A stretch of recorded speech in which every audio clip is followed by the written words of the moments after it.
Of the National Institute of Justice, and it's wonderful to see such a large crowd. And it's wonderful to see so many folks that I don't recognize, which means people found it important enough to come from agencies outside of OJP, outside of DOJ, to come listen to this very special speaker that we have here with us today. And before I get started, I'd like to recognize just a few people in the audience. We have Mr. Jerry Lee. Jerry Lee is of the Jerry Lee Center of Criminology at the University of Pennsylvania. Thank you for coming here today. We also have Peter Neyrud. Where is Peter? Peter here is the head of the National Policing Improvement Agency in the United Kingdom. He happens to be stuck here in the United States right now, so we are fortunate to have him come to our lecture today. And so thanks to both of you for being here and all the rest of our distinguished guests. Today's lecture is entitled Less Prison, More Police, Less Crime, How Criminology Can Save the States from Bankruptcy. And we have Dr. Larry Sherman here from the University of Pennsylvania, as well as he is a Wolfson Professor of Criminology at the University of Cambridge in the UK. So in order to get us started today, I want to introduce Laurie Robinson, who will be introducing Dr. Sherman. And for those of you who are outside of the Department of Justice and may not know Laurie, she's our Assistant Attorney General and was sworn in November of 2009, having served in that acting capacity since January of 2009. Now, Laurie was OJP's Assistant Attorney General throughout the Clinton administration, and we thank our lucky stars every day that she decided to come back and lead our agency, because she is really second to none in terms of her passion and her commitment to the work of the Office of Justice Programs. And it just so happens that Laurie and Larry were colleagues at the University of Pennsylvania together, and so we feel very good about the fact we could reunite the two of you again today. So Laurie has a very important hearing tomorrow before the House Appropriations Committee, so I want to thank you, Laurie, for taking the time to be with us today. That's especially meaningful in light of your very tight schedule and important hearing tomorrow. So please join me in welcoming Assistant Attorney General Laurie Robinson.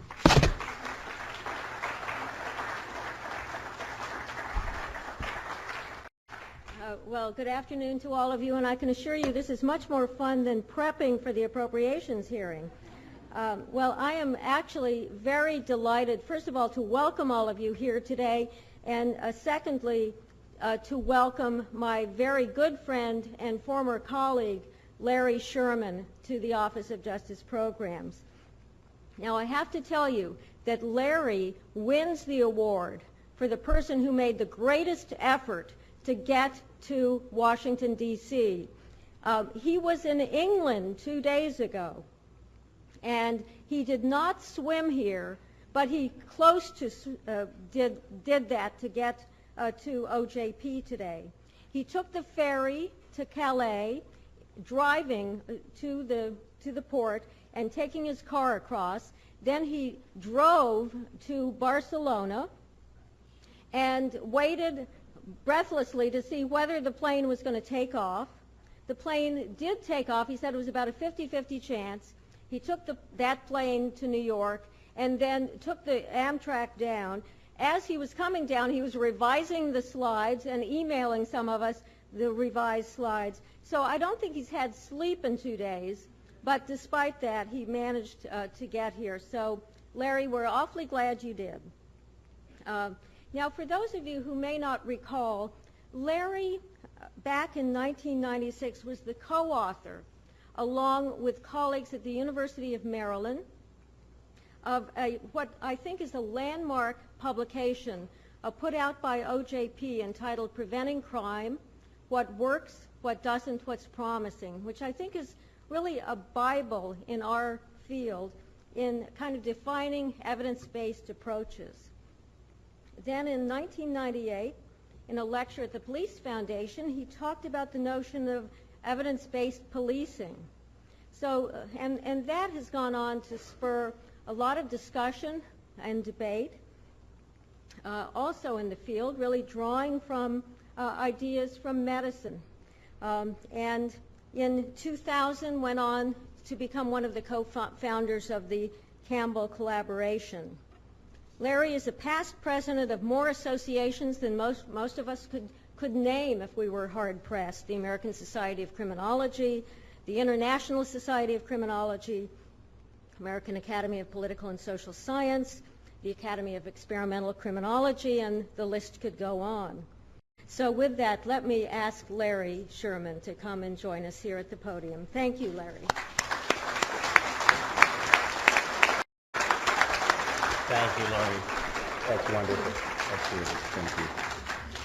Well, thank you all for coming today, and special thanks to NIJ and to OJP for giving me the chance to talk with you about some of the most important issues facing our field.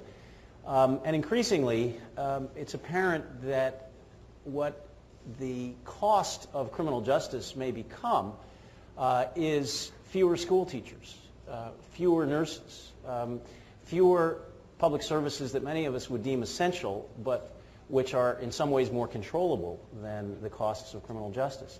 I had just finished my slides this morning when I picked up the Washington Post and read that the forecast is between 100,000 and 300,000 teachers may be laid off over the next year to deal with the reduction in revenues that governments are experiencing. But with the state's heavy role in education, it's clear that the state cost of imprisonment has become a major part of decisions like that. I learned today that the Federal Bureau of Prisons, operating the largest prison population in the country, is going to add another 7,000 inmates each year for the foreseeable future, way over capacity.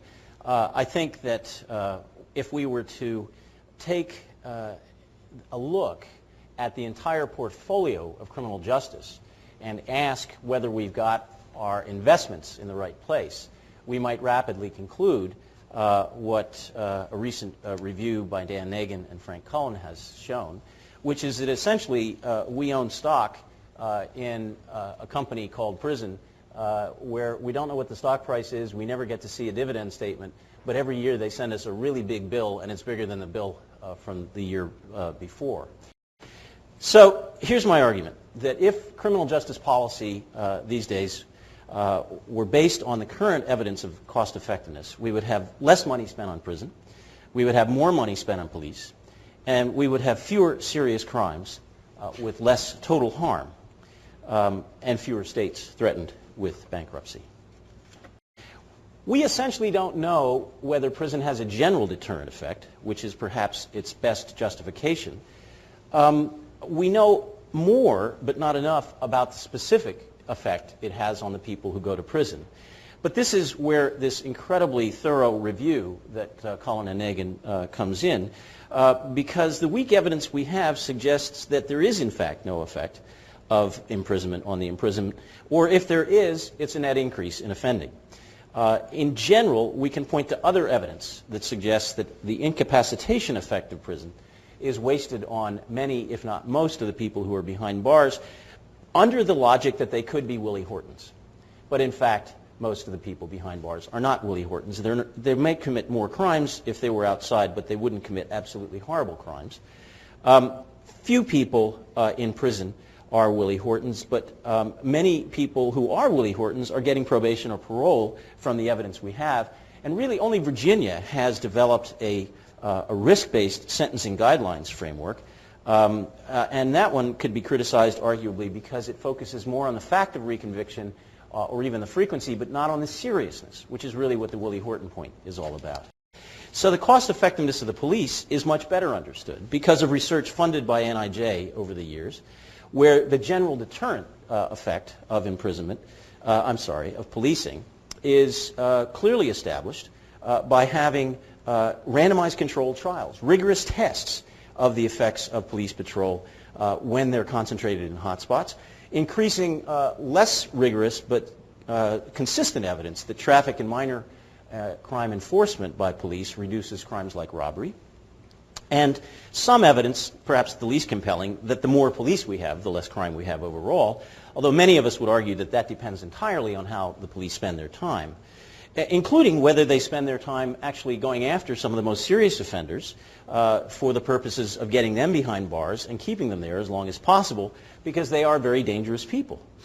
On a much less severe level, the situational crime prevention strategies for problem-oriented policing, as recently reviewed by David Weisberg and others, have proven successful in at least getting clear reductions in those problems for communities, central issues for community policing.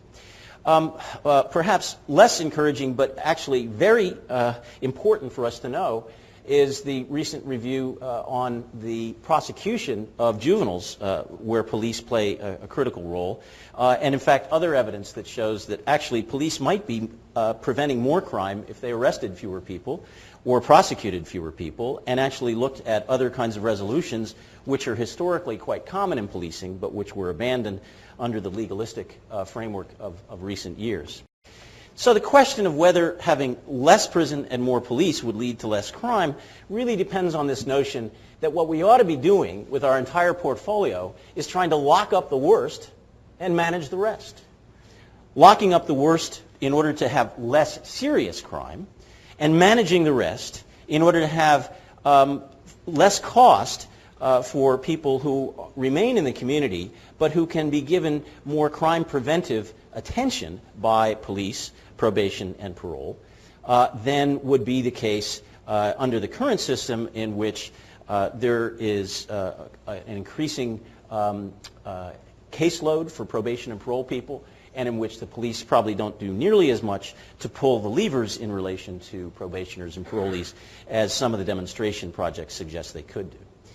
If we have people who are active offenders but only offend in hotspots, then more policing in hotspots could actually reduce their rate or frequency of offending. If we have problem-oriented policing, altering the factors that cause crime in those places, then they would also be less likely to offend. So this perspective brings together the causes of criminal events with this idea of very active offenders, which is still separate from the third and critical question of the most serious offenses and who's going to commit those offenses, which is arguably the best role that prison can play within the total portfolio. And then if we add crime victims into the equation, why would we want to do that? They're only the people who are suffering all this harm.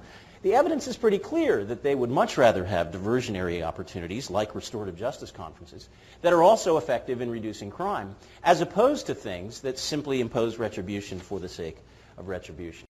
Well, clearly there's a lot of people involved in all of this. The criminologists at work, who I will be talking about and attempting to integrate today, are coming at this from many different angles. But I think there really is something emerging that comes close to being a policy prescription.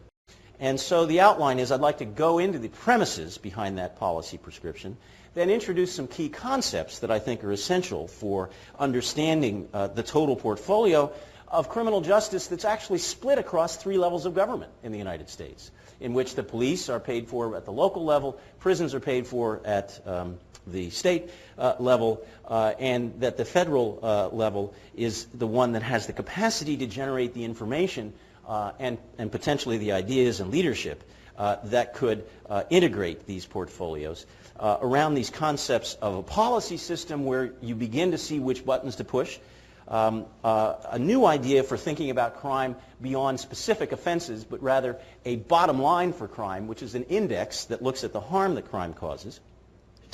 Then focusing everything we do in relation to the cost of criminal justice around the risk of serious crime that constitutes that harm index, as well as all of that coming together in what might be the beginnings of a general theory of crime, prisons, and police. I'll briefly touch, time permitting, on evidence on prisons and policing that lies behind all this, but then try to come very clearly on the question of who can push the buttons at the end of this analysis. So let's start with the premises. And that would mean that what criminal justice needs is for people people wanting criminal justice to protect them from their loss of liberty. They also want offenders held accountable for crimes, and they need to have criminal justice cost taxpayers as little as possible. Arguably, that's the one where we're really falling down.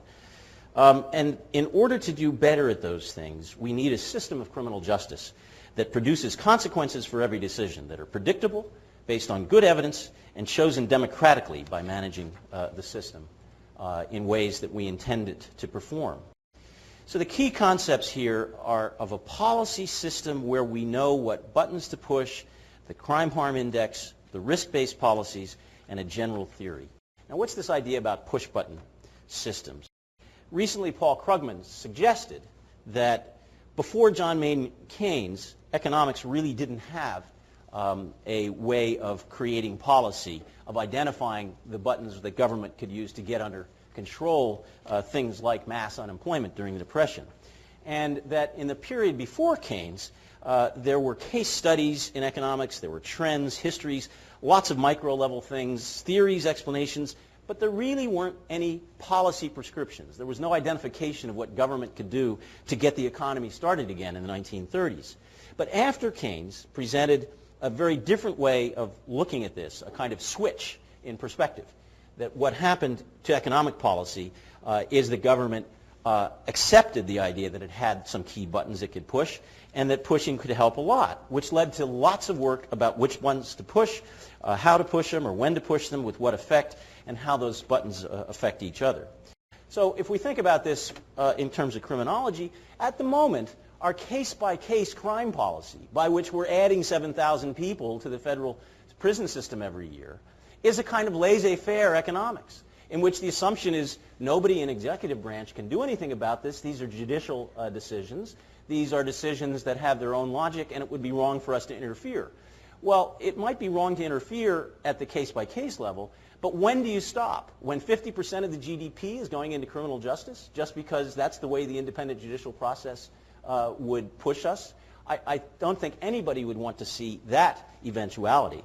And yet, unless we accept the idea that we can't leave the system at a laissez-faire, case-by-case basis to do whatever it wants, but we have to be interventionist, we will not be able to figure out this relationship among the different parts of the criminal justice portfolio, and the question of whether we're better off investing as much as we have in prisons, or whether moving some of that to policing or probation and parole would make more sense. And in fact, you could say the evidence suggests that we are pushing the wrong buttons on a case-by-case basis, with too much prison for too little benefit, not enough optimizing of what the police do, and not enough system policy for pushing the right buttons that could be guided by a general theory. Now, that was, of course, very important for Keynes.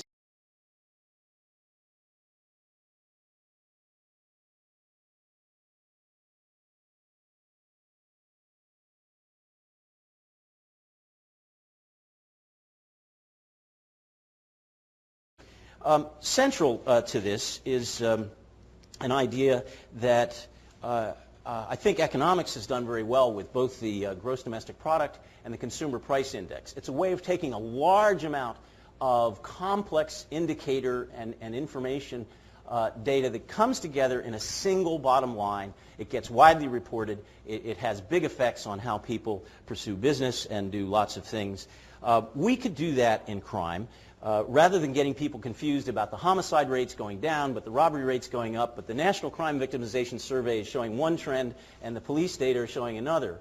What we need, I think, is a consensus of experts and practitioners to do something, not what has been done since the Wickersham Commission in 1929, which invented the Uniform Crime Reporting Crime Index, but rather something much more like what economists have. What would that be? It would be a challenge to the Bureau of Justice Statistics to develop it and start publishing it on a regular basis. So I hereby suggest to those from BJS here today to accept that challenge. I also suggest to the United States Senate that they might want to confirm the director who's been nominated by our president to lead the Bureau of Justice Statistics. Oh, and by the way, maybe the same for NIJ, but I digress.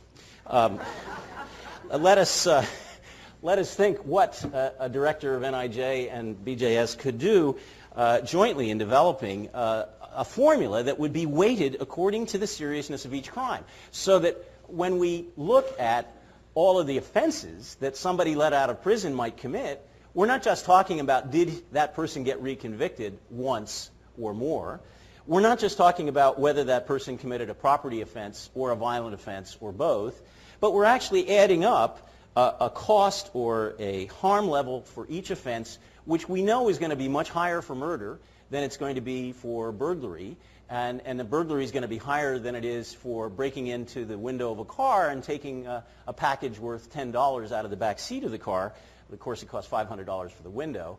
The British have actually estimated the costs of these different kinds of offenses, and they're now publishing some cost indexes of crime in their annual British Crime Survey, which have actually shown reductions in the costs of crime in recent years. But we don't even have to do it with money. I know that money as a cost of crime is a very offensive thing to some people. They don't want to hear about the idea that a murder is worth $5 million. They'll say, how can you ever calculate the loss of life?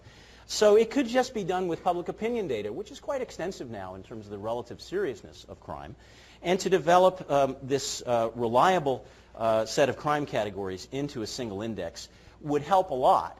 To do what? Well, among other things, to figure out how to invest our portfolio. Because we could compare the impact on the crime harm index from investing in prisons versus investing in police. Among other things, a crime harm index would get us beyond these assumptions of neoclassical deterrence and indeed economics, that all crimes can be counted in terms of equal harm, offenders committing crimes of equal harm, prisons preventing equal harm per inmate, and so on. What we would get is something better than the very bad push-button criminology that you can find on the internet. Things like this graph purporting to show that the drop in the incarceration rate for violent crime in the 60s was followed by this huge run-up in violent crime that was only gotten under control by substantially increasing the incarceration rate. If you look at it a little differently, that is in the total incarceration rate, we see that we've had this massive one-time and never-ceasing run-up from the mid-70s in the incarceration rate across the U.S. At the same time that for much of that period, from 75 is when the increase began, by the mid-80s you see essentially no influence of that growth in incarceration on the violent crime rate. But what you do see in the 90s, when those rates do start to drop from the from the National Crime Victimization Survey, is an alternative interpretation, which is that increasing numbers of police, or perhaps better software, better research from NIJ, different kinds of policing that were more sensitive to the risk of crime by time of day and location, that all of that was making the kind of a difference that we've seen in terms of the steady drop in violent crime, with, of course, many social factors, including, surprisingly, immigration, which, contrary to politics, seems to be lowering the crime rate in many big cities around the country. So, in other words, we need something a lot more complicated than looking at prison and police and prison and crime in totality, because prisoners and potential prisoners vary highly in terms of how dangerous they are. And the incapacitation effects on the crime harm index would vary enormously depending on which people we're putting behind bars. The imprisonment effects would also vary by their age, their first offense, and so on, with huge impacts for policing in terms of how to redirect police resources in a way that would have maximum impact on the crime harm index.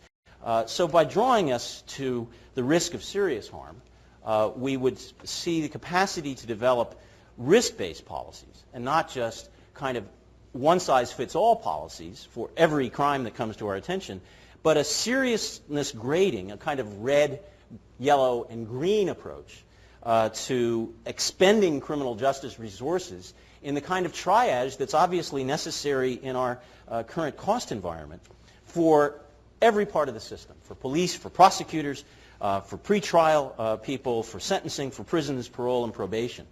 And if we think about hotspots of policing, which the Japanese National Police Research Agency has so brilliantly posted here in 3 dimensions, where crime is heavily concentrated in a small portion of Tokyo, and incidentally, which the Japanese National Police Agency has shown absolutely no interest in using in their allocation of patrol resources in Tokyo, at least not the last time I heard.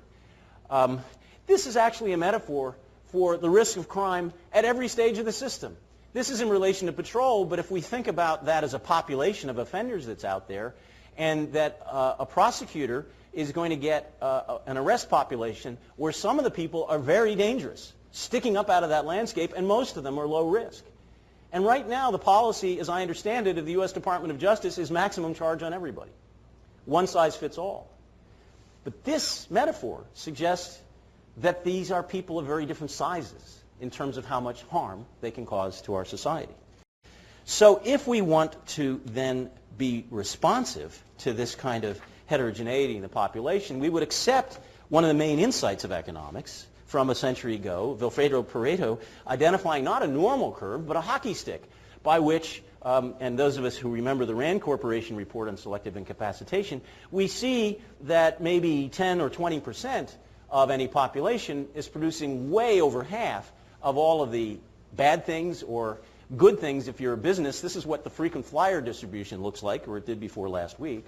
It's a well-known distribution that helps businesses maximize the money they make. It helps allocate health care in emergency rooms where they use a triage system, where a huge percentage of the people who die are going to be in a tiny percentage of the people who walk in the door. But they have systems for assessing that risk almost immediately and doing everything possible. And when they fail, they get into a big amount of trouble. But our criminal justice system, by and large, is not using the Pareto curve. It's using the good old normal distribution, which was, after all, discovered by a criminologist in 1815. But I think we've done something more important lately than that. We've done something that will help us deal with the Willie Horton problem, which is a problem that I define not in terms of Michael Dukakis losing the 1988 election, but rather in terms of these rare, extremely serious, highly damaging crimes that can just blow away all sorts of judgment at the routine case level. And what I think may have happened in the years since Willie Horton is that every time a case like that comes down the pike, such as the parolee who murdered a Philadelphia police officer in late 2008, the system just tries to defend itself from the public blame. And in the case of Pennsylvania, the parole board has put a freeze on all parole releases. There are now Pennsylvania inmates in other states who have to be housed there because the population of inmates rose so rapidly when Philadelphia had that kind of a Willie Horton experience. The question is not how do we react to it after the fact, but how do we anticipate it and indeed try to prevent it by introducing forecasting that is focused not on recidivism per se, but on the risk of somebody being a very serious offender who would commit an outrageous crime.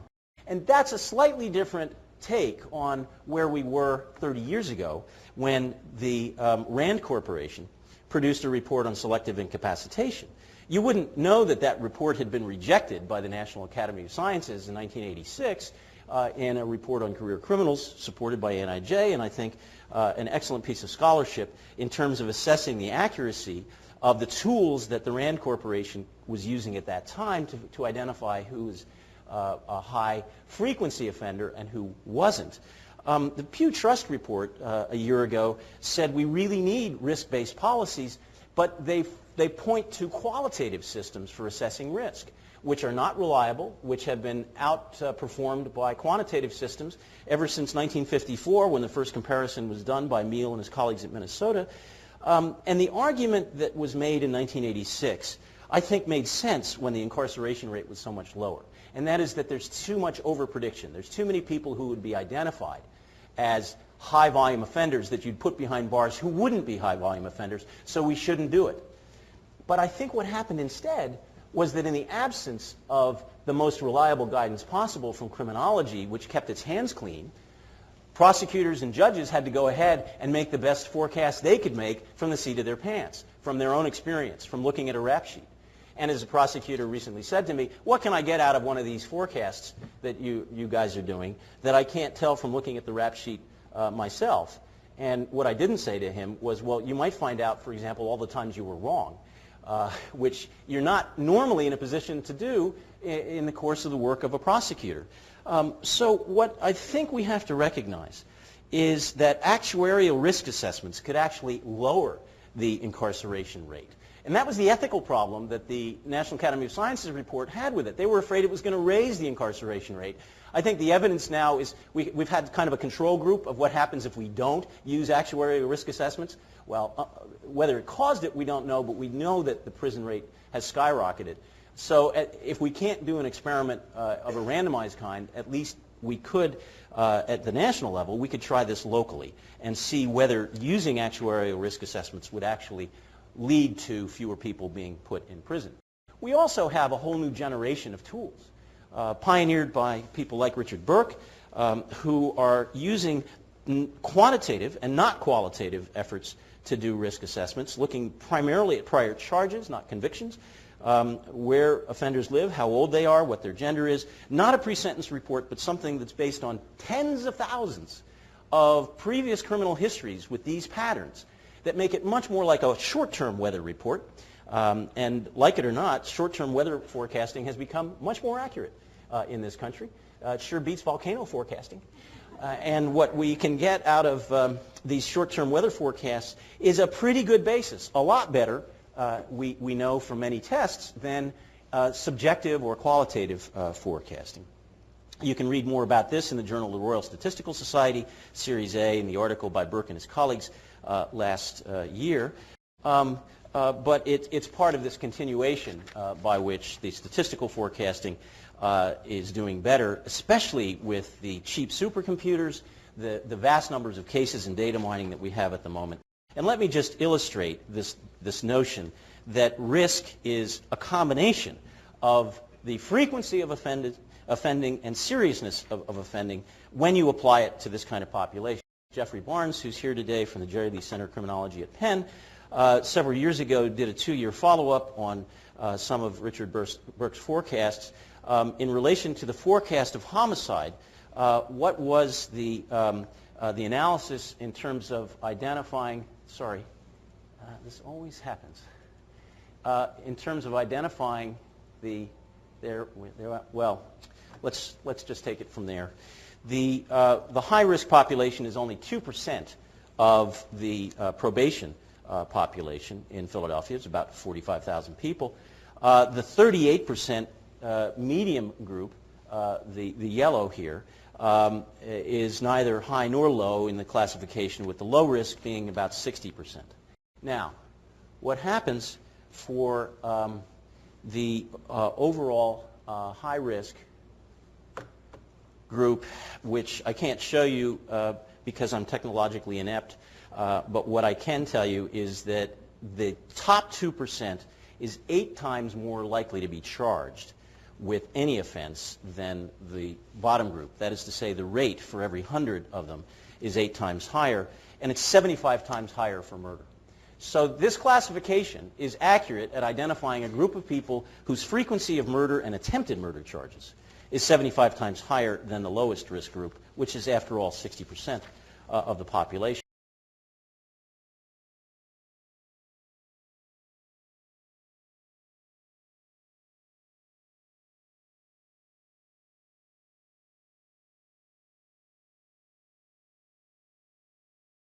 "37 charges of murder or attempted murder for every 100 offenders in the high-risk group.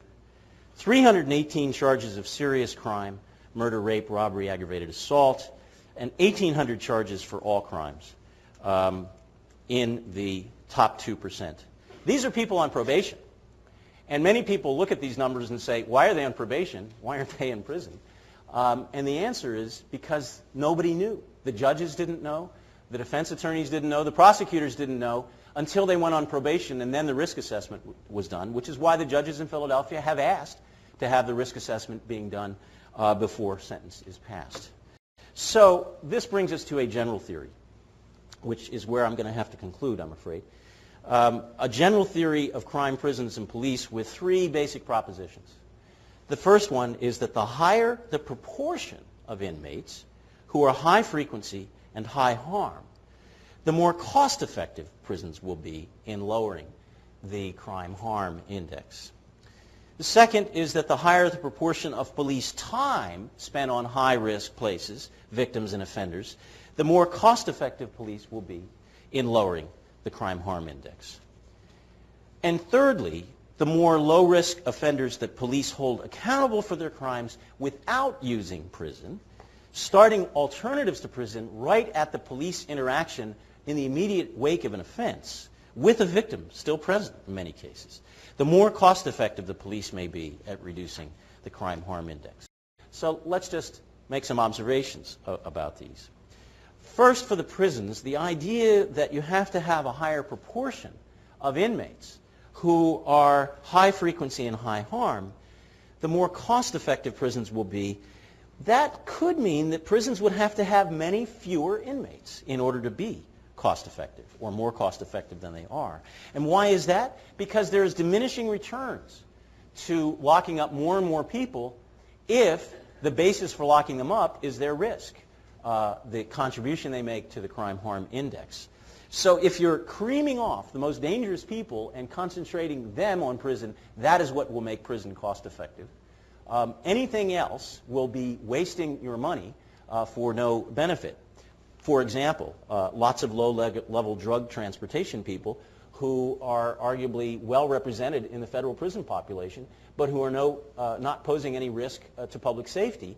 And the question could be, for the taxpayers, do we want to lock them up when there's really no benefit that's gained for it, other than perhaps minimizing our successful efforts to win the war on drugs? I think in terms of police time, we have to consider that just adding police is not predicted to cause less crime or harm. Rather, reductions in crime and the harm of crime could come even with fewer police, depending on how the police are used. So that the critical point here in evidence-based policing and risk-focused policing is not just having more police, it's doing the most evidence-based things for the greatest benefit and the greatest cost effectiveness, which incidentally requires more costing data than we have right now in a lot of the police research. And it could be something for NIJ to pursue more relentlessly in terms of any program evaluation, to be much clearer about what the cost benefit is in relation to not just crimes prevented, but also the total harm from crime. These are not commonly used outcomes in criminology journals or anywhere else. But I think if we're going to get serious about using criminology to manage the criminal justice portfolio, that's the kind of direction we have to go in getting a better evidence base for making the police more cost effective, so that if we do reduce prison population to free up more money to invest in the police, that investment can have the greatest yield possible, and we can be more confident that investing more money in the police will have a greater impact on the crime harm index than taking money away from prisons would scare people and make them worry about, especially in light of this third point, which is perhaps the most difficult for some people to accept if they want to throw the book at people. And that is the very clear evidence in at least 3 different domains, youth violence, domestic violence, and restorative justice, that diversions from prosecution using less legalistic and more emotionally centered ways of creating reconciliation in communities between people who have harmed others and the people they have harmed, that these efforts, which reflect traditional justice, they're actually quite widely practiced in Europe, off the books, especially in rural areas, that these practices are more cost effective for police in doing what? Not in punishing bad guys, but in preventing future crime. And if you read the principles on which Robert Peel founded the British police in 1829, he talks about prevention as the #1 goal, and not to be seen to be doing justice just because being seen to be tough or retributive is popular, but rather that we judge the police by their effectiveness in preventing crime. You could say that would apply to the entire criminal justice system. So my title, I think, is now clear to you, is just a little bit off, because I'm not really saying less prison, less police will give us, less prison and more police will give us less crime. It's not necessarily so, but it is easier to say it that way. And a risk-based policy is crucial to add to this notion with a theory of cost-effective effects on the crime harm index, which depends on it, because more prison could, in fact, lead to less crime, but only if it's optimized. And therefore, if we look at the risk distributions, it seems quite likely that more prison would not increase cost effectiveness under almost any scenario. So taking cost into account is critical. But how do we do this? And let me just close with the question of who is the, and I'm skipping the evidence here, which will be on the slides that are posted and that have, there we go. Okay. There. Right.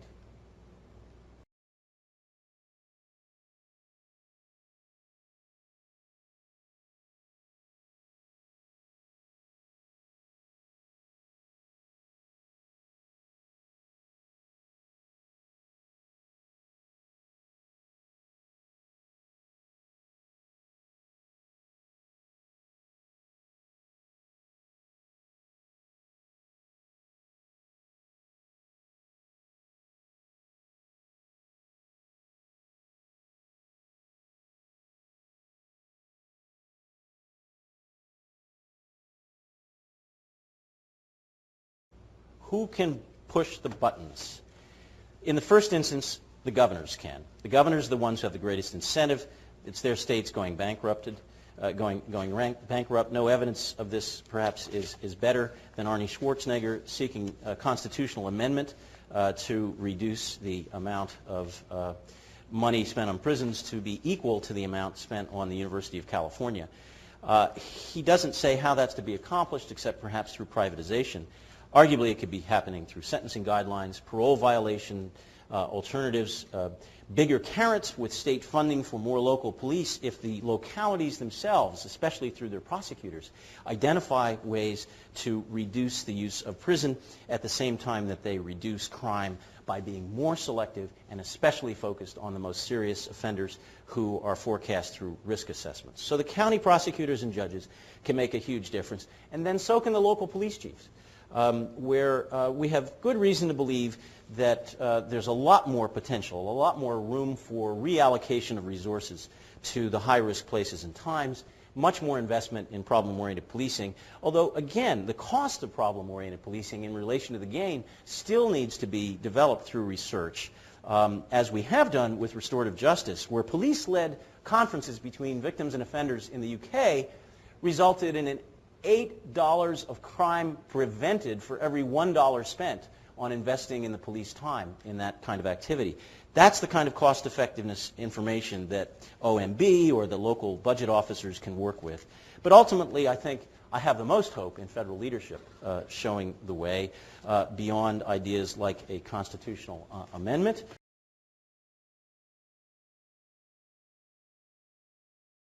I think that the political evidence is that the way the states have been doing it so far is a really bad idea. That reducing prison by early release is likely to backfire if money appears to be the only motive. And if there's no analysis of public safety as the benefit to be gained by reducing prison, there's no claim that less prison could cause less crime. I would argue that the front end beats the back end with arrest and prosecution, sentencing guidelines, risk analysis at every step of the criminal justice process, so that we could say that the reason the prison population is going down is because we don't want to send those people to prison on purpose. Why? Because it would waste your money, because they're not dangerous enough. They're not the kind of people that you want to lock up. And that has been very clear in the UK, where for 3 years, right up until the current election, the government released 80,000 people 14 days prior to the end of their sentence. And of course, many crimes were committed in the 2 weeks period after their release under freedom of information. The government published that information, but they never did a randomized trial to see whether people who served the full term would have any lower rate of offending when they get out in the first 14 days than the people who were let out 14 days early.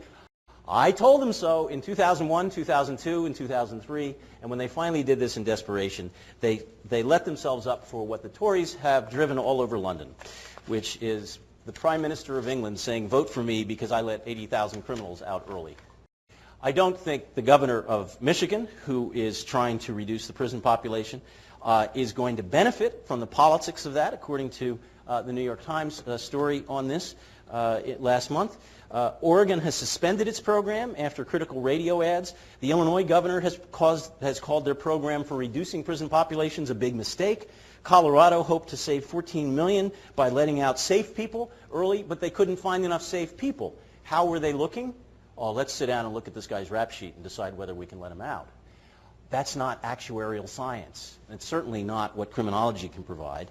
So what we need to do, I think, is to provide both carrots and sticks, in which cost saving is a stick at the front end, not at the back, I think, but much better at the front end, and then adding police with the savings on prison to be the main carrot. Cullen has shown that people prefer to spend tax money and want more taxes to be spent on police and less to be spent on prisons. So this is evidence-based politics, if nothing else. But what about the federal carrot? What about perhaps incentives for hiring more police? But perhaps even more important is the federal leadership, the research and development that would do two things. The first is to help put into place the kind of automated system that Jeff Barnes has given to the Probation and Parole Department in Philadelphia, where in 15 seconds, this is under an NIJ grant, incidentally, in 15 seconds, every new case walking into probation and parole will be classified as high, medium, or low risk. Has been, in fact, for the better part of a year.